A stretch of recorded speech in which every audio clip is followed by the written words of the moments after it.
Hi, everybody. Carl Diffendorfer here with Randy Miller. We're both coaches for Higher Impact. And today we had the Frederick Mastermind Roundtable down here in Frederick, Maryland. And Randy and I just wanted to talk to you a little bit before we bring a close to our day, just about some things that we've been thinking about and processing through. And the topic of today is what makes a good coach? And so we're going to dive into that. So before we do that, though, you said down here in Frederick, Maryland. So that means you're coming from above Frederick, Maryland.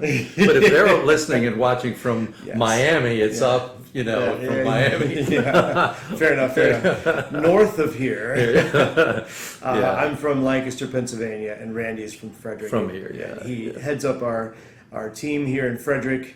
And let's talk about what makes a good coach. Yeah, I think embedded in that question is why would a person engage a coach? Yeah. So, in the people who are often searching for coaching, there's a lot of different kinds of coaches, and so I think what is a good coach?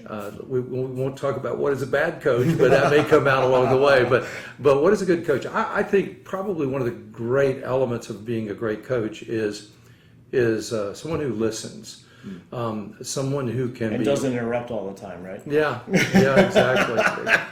Exactly. Point in case. Yeah. Oh, see, you just did that. Yes, that was the point. There is the point. All right, yeah. Oh, we're going to be playful, are we? Okay.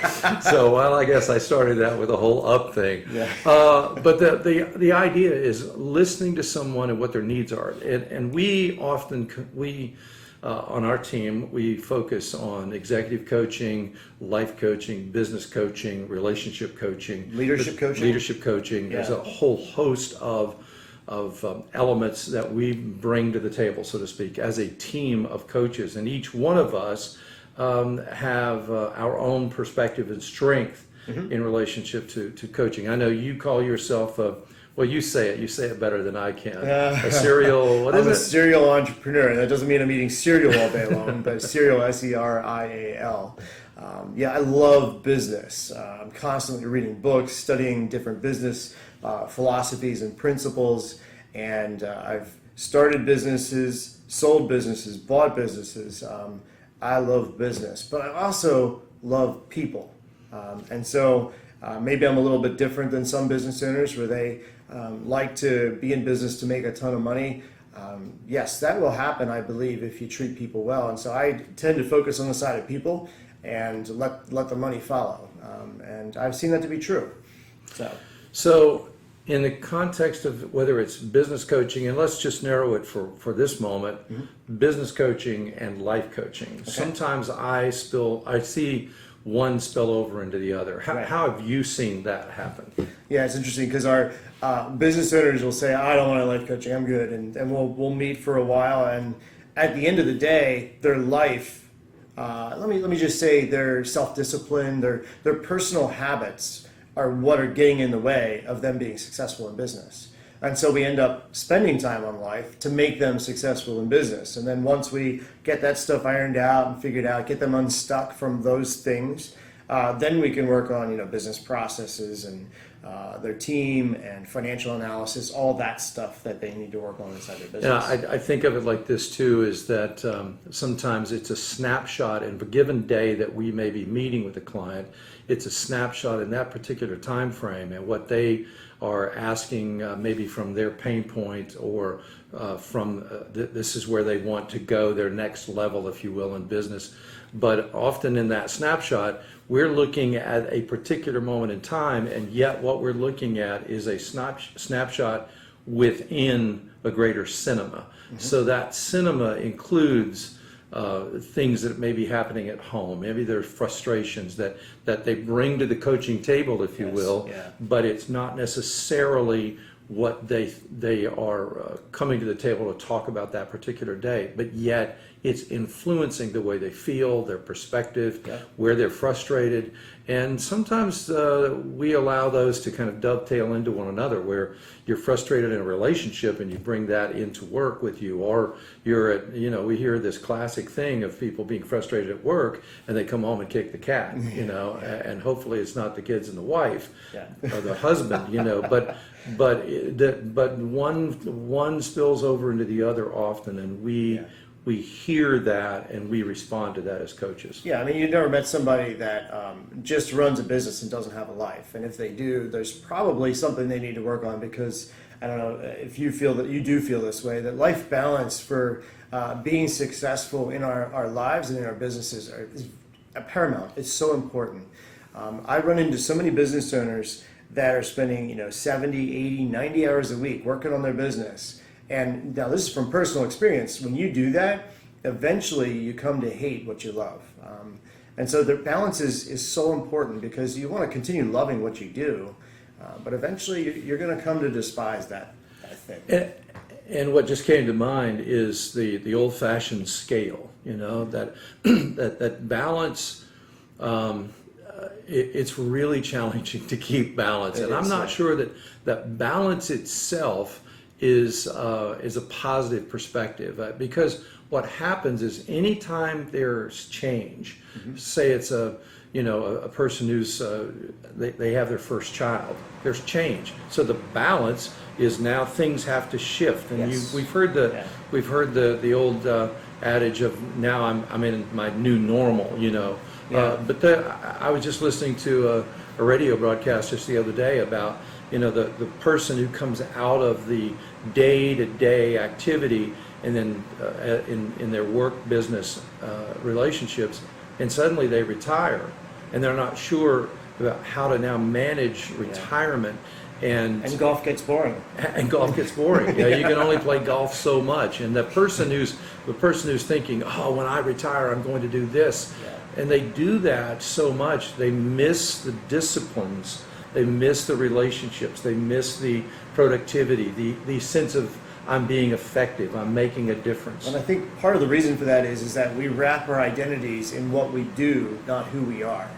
And so if we do a certain task for 40 years and then we stop doing that task, and we haven't really lived a life of balance outside of that task, we don't have passions and drives and things that excite us outside of that thing, when we stop doing that thing, we're going to find out that, wow, that thing really defined who I was. Anyway, we're getting off on a tangent. So, but we chased that rabbit a bit. But the idea here is, how would a coach help in that setting? So we framed the setting kind of from both ends, maybe the young person or the older person, and all those in the middle. We sometimes, I think we talk about pain points, where a person's coming in, where they're frustrated. Maybe they're not in extreme pain, although some are. They're really, really in pain when they seek out a coach. Other times they're frustrated, or they're just kind of lost in the weeds, and I like to say, I have the advantage as a coach to pull back and see the forest and the trees. And some of my kids have been in the restaurant business, and they've served. Maybe they were putting themselves through college or whatever, and they talk about when the restaurant in the restaurant environment where they get in the weeds. There's so many customers and not enough servers, and there are certain other things as well, but suddenly someone feels like they're in the weeds and they just can't find their way out. And how does a coach help someone who gets in the weeds and just kind of gets lost? How does a coach help them? That's a really good question, because I think a good coach is going to ask powerful questions. Now, a powerful question is a question that helps the person unpack what it is they need to discover. It doesn't have your presumed ideas built into the question. It's purely an open-ended question that allows them to gain clarity. And so you ask them powerful questions that unearth and create more awareness for them. As you create the more awareness, you begin to help them formulate goals and a plan, a vision, strategy, and then with that, You help walk that path with them to execute that strategy, that plan, and hold them accountable to it and track the results. A good coach is going to do all of those things. So a coach might ask, so what would that look like, and or where do you see that going? So a variety of questions similar to that and more, but the idea that if you can envision what that looks like beyond the threshold where you are, now maybe it may be a hurdle. Hurdles are much higher. You have to run and leap over a hurdle. Yeah. But maybe it's just a threshold. It's a place where you're in one space, but you really want to move to another space. You want what is available to you there, but you haven't made the decision yet. Maybe there's a resistance, something internally in you that's holding you back. And sometimes you don't know what that is until you get that powerful question, and suddenly it's like you have this aha moment. I'll have people say to me, I know they do to you, they'll look at me and they'll go, that's a really good question. And it's well, that's what we do. Yeah. We ask good questions. And that's a good moment for us as coaches. Like when somebody says, "Wow, that's a really good question," it's like, there's an attaboy right there. You did good. I know. Yeah. It's real affirming to hear that, because then and I follow a little bit of a principle that I heard years and years ago, is that for an adult it might take as much as 15 to 17 seconds to answer a question, a really great question. Yeah. So I have to make myself pause and not rescue the person from the pressure of the question, because within that pressure comes the answer where that person will have the aha moment. And so I often joke that I've got the Jeopardy theme going in my head, da da da da da. Yeah, please don't sing. Yeah, no, please, thank you. So I'll save them from that. Yeah. So, and you as well. So the idea here is the question. The question is intended to put a little pressure on you so that you'll think through it, where typically you won't do that on your own. You won't pause long enough to do that.